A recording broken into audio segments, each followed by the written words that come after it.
Hello and welcome to the first video in this series, making simple Flappy Robin, yet again for Android. It can also be for the iPhone and for the Mac and for Windows and Windows Phone, but using Cocos2dx, but this time version 3.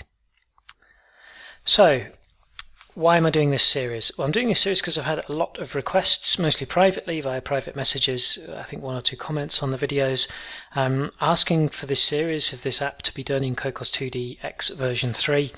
Because, well, it's the latest version and I used version 2 in the previous one because at the time version 3 wasn't, I think it was still in beta. In fact, it might even be now, I'm not sure. But anyway, it wasn't stable yet. Now it is, or a lot of people are using it anyway, so I've decided, if my microphone stops scraping, I've decided then that I ought to do this series really with version 3.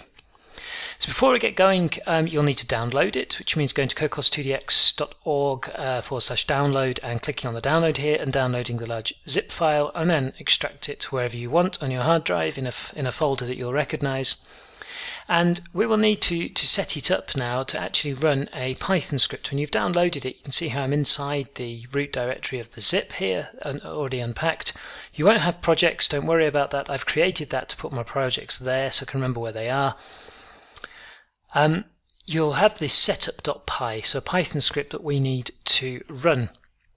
Now that means you need Python installed. Now if you're using Linux or a Mac, then you'll already have that installed and running. If you're using Windows and doing this for the first time, then you might not have Python installed and running. If this is the case, and don't panic, I've already done a video which I'm going to show you the title here.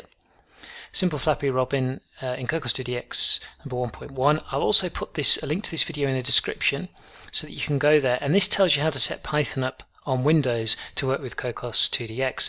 It doesn't matter that it was using the version 2.2.1 at the time in the video. It's the start of the video really. I'll just scroll through some bits here which goes through the installation and setting up of Python. So you need to make sure that Python is up and running on your computer, and it needs to be a version 2.7, and in fact I think now Cocos2dx 3.0 actually provides a warning inside this setup.py script somewhere, if I remember correctly, telling you you've got the wrong version of Python. I'm just having a look. Yes, I'll just bring over the script quickly here. Here we've got the Python version is incorrect. So please make sure you're using a version 2 point something, not 7, but 2.7 point something, a version 2 point something. Make sure you're using the correct version of Python to run the script.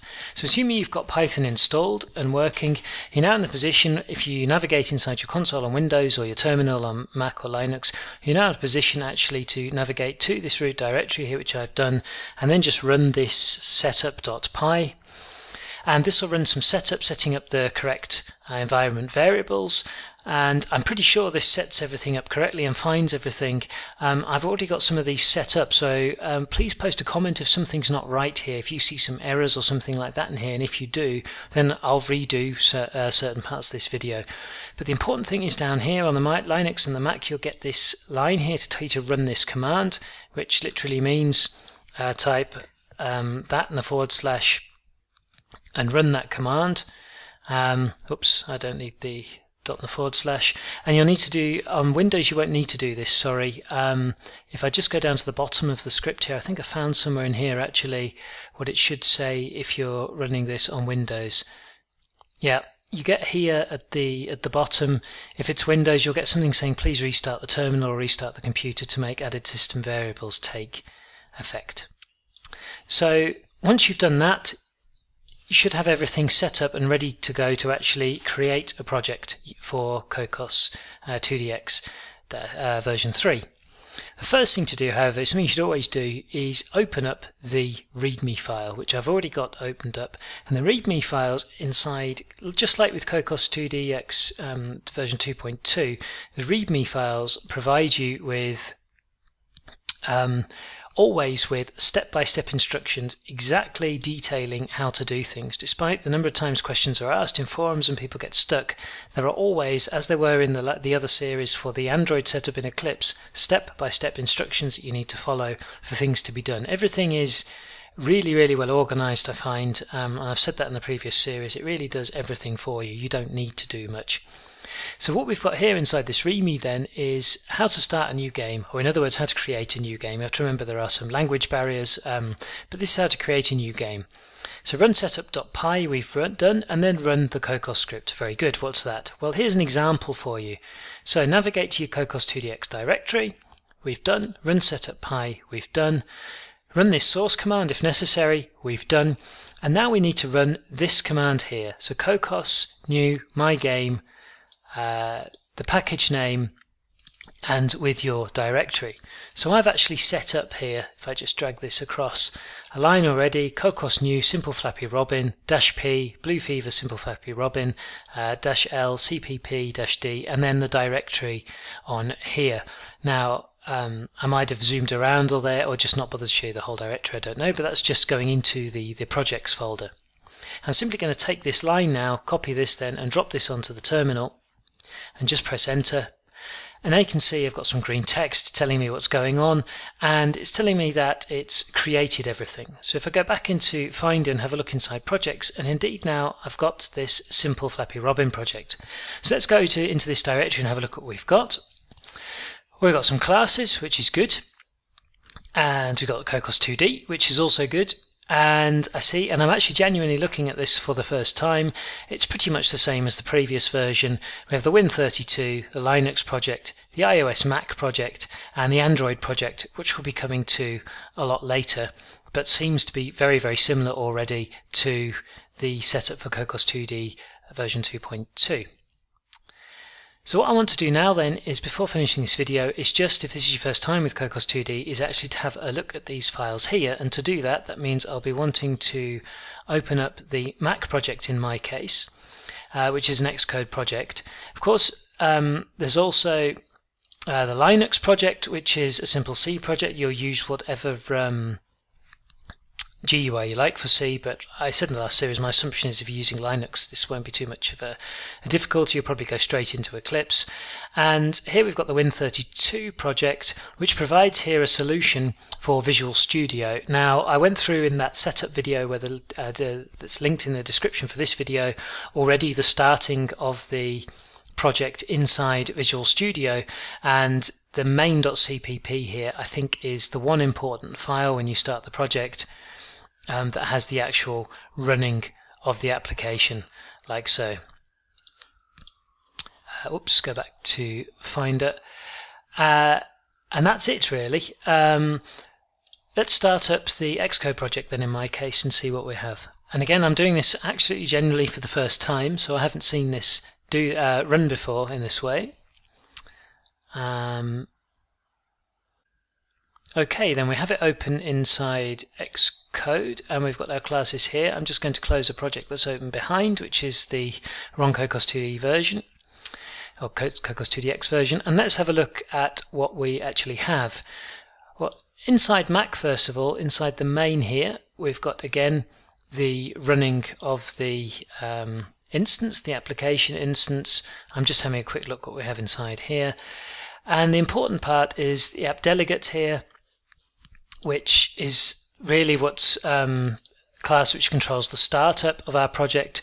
It's done slightly differently now, as you can see, as it was in Cocos2d 2.2 if you're familiar. But the important thing is you can do sort of some setup here, because you've got this call to application did finish launching here, which creates the game.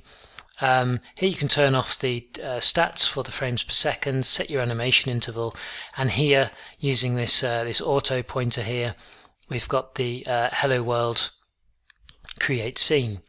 And this is a scene then that is run, which performs then, which is essentially our screen. So we'll have a look at the scene class in a moment. And then we have a singleton called a director, which it comes from the director class here. It used to be called CC director, it's now director. In fact, most classes in Cocos2dx version 3 don't have the CC prefix anymore, where we say simply to run with a scene, and we've got our pointer to the scene here.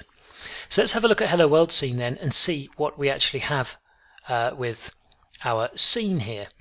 So we have Hello World class, which subclass is a layer class.